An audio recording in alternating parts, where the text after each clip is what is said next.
From CBS News Bay Area, this is the Afternoon Edition. Good afternoon, I'm Amanda Starantino. Right now on the Afternoon Edition, police still looking for answers after a body is found in Golden Gate Park near where last night of Outside Lands was held. Sean Chitness has the latest.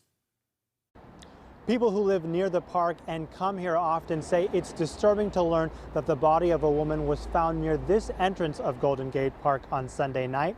San Francisco police are now investigating this case as a homicide. They say officers arrived here at the intersection of 22nd and Felton around 7:30. This isn't too far from one of the main entrances for Outside Lands, which was wrapping up its third night in the park. Officers arrived on scene and a witness told them they found the woman who was unresponsive, and so the witness called police. We can see officers were bringing a canopy to the area last night. While they were still on scene, you could hear performers on stage. The music was scheduled to go past 9 p.m. on Sunday. Residents we talked to this morning say the discovery calls for more security around the park, especially during events like Outside Lands. It's also why they don't come here after dark and stay off dirt trails. I avoid that time because I've been here for 20 years and I've seen so many things, a lot of homeless people in the park. The organizers of Outside Lands put out a short statement not commenting on what happened and only saying that any questions related to this case should be directed to police. And a sad update now to the case of a missing South Bay teen. 17-year-old Catherine Schneider of Saratoga left home in a Honda Accord on July 5th and had not been seen since. On Saturday, when her family got the grim news, a body found on Skyline Boulevard near Castle Rock State Park, close to a wrecked car. Yesterday, the girl's mother confirms the body belongs to Catherine. Happening today, there is a meeting to talk about the future of San Francisco's UN Plaza in the heart of the city farmers market. As John Ramos reports, the city has a plan to bring people to the plaza, but farmers say it's at their expense. The elegant brick-lined beauty of United Nations Plaza has changed in recent years. Now, most days it has become a gathering place for the homeless and drug addicted. But one day a week, the atmosphere changes, thanks to the Sunday farmers market. I mean, this market was founded on that principle that this was a food desert, and from day one, we had a line of people in this neighborhood waiting to purchase fresh produce. The presence of so many people discourages the troubled element from congregating, and officials have taken notice. They asked if the market could operate 7 days a week, but when that wasn't possible, the city quietly developed a plan to move the farmers out. Instead, the plaza will soon contain a public recreation area, including skateboarding, pickleball and tech-ball courts, and ping pong and chess tables. My understanding and what we've been told is that it is a experimental pilot project to try to improve conditions on UN Plaza. We've been told that if it does not work out, if it proves to be unsuccessful, they'll put the bricks back and we can come right back on the plaza.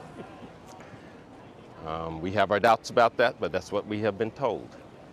So what happens to the farmers? They will be moved to the parking lot just across the street from UN Plaza, but they're not happy about it.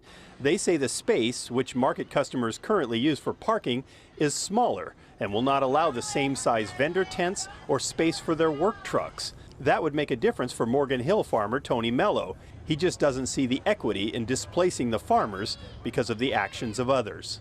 Isn't it normal to leave something that's there, and do it where they want us to go? Put their little park or skateboard thing over there. Customer Ramon Zaniba agrees. He thinks the city is looking for an easy way out rather than dealing with the real problem. Why bring in a different element, a skate park and so forth? Why not allow this to be as it is and help those that need the help instead of just trying to move them to nowhere? The farmers are asking the public to speak out, but even they realize it's probably a done deal. Demolition of a fountain in the parking lot has already begun, and farmer Ken Fan is trying to keep an open mind about the move. More customer, maybe. Other places come and maybe we might be more busier too. Who knows, you know? Yeah. So it could be pro and con, so we'll see. I don't know yet, but For now, we're just going to have to go along and work together. The market's executive director says when they decided not to fight the plan, the city portrayed it as support for it. So he says he will not be attending a public meeting on Monday because he doesn't want to be seen as endorsing a plan that is being forced on them. All right, let's get a check of our first alert weather with meteorologist Darren Peck. And what's it looking like? I had some lightning at my house in Concord last night. Yes, you were not the only one, and we had some pictures of that last night. It was the 9 o'clock hour last night. There's a small chance we could see that again today. You just look at the sky right now. Those are different clouds. It's not the marine layer. Those are higher clouds that are coming in from thunderstorms off to our east. And when we switch our view from looking at things from the Salesforce Tower and go to First Alert Doppler, look at the line of showers here trying to come our way. There's about a 20% chance from now, really through tonight, that we see another round of isolated showers like that come through the bay. Here's the futurecast.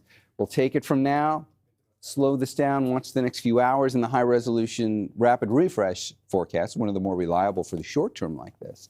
Says it's very possible that you could get some isolated showers, maybe even an isolated thunderstorm here through the afternoon and evening. It doesn't mean it happens exactly at that location at that time, but it does mean the ingredients are going to stay with us. It could be a somewhat interesting afternoon in that regard. It's a very low chance, but it's possible. We're going to have more on this coming up in the complete First Alert forecast in just a few minutes. For now, Amanda, back to you.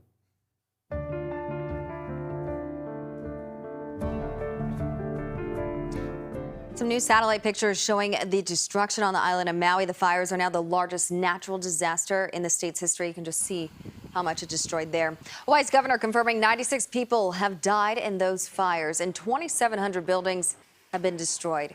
The Tourism Bureau says about 46,000 people have flown out of Maui since Wednesday. You know, our life is the blessings. That's all we're thankful for. Yeah. It's so sad. No more memories. Everything we left. Only in the heart. It's all that we bring in. So one way you can help victims of the Maui wildfires through the recovery process and maybe help with an easy dinner this week too is by picking up a pizza at Free Will Pizza Company in Clayton. Owner Randy Martin has family in Hawaii and also shares so many memories on the island of Maui, like so many of us do here in the Bay Area. In an effort to help Maui recover, he was donating 50% of sales of his Pineapple Express pizza to the American Red Cross efforts in Hawaii. Living in Northern California, we understand how devastating these wildfires can be. We just wanted to send aloha to Maui and the Hawaiian Islands during these difficult times. Free Will Pizza is in the Clayton Station Shopping Center off Ignacio Valley Road. That fundraiser starts tomorrow and runs through this Sunday.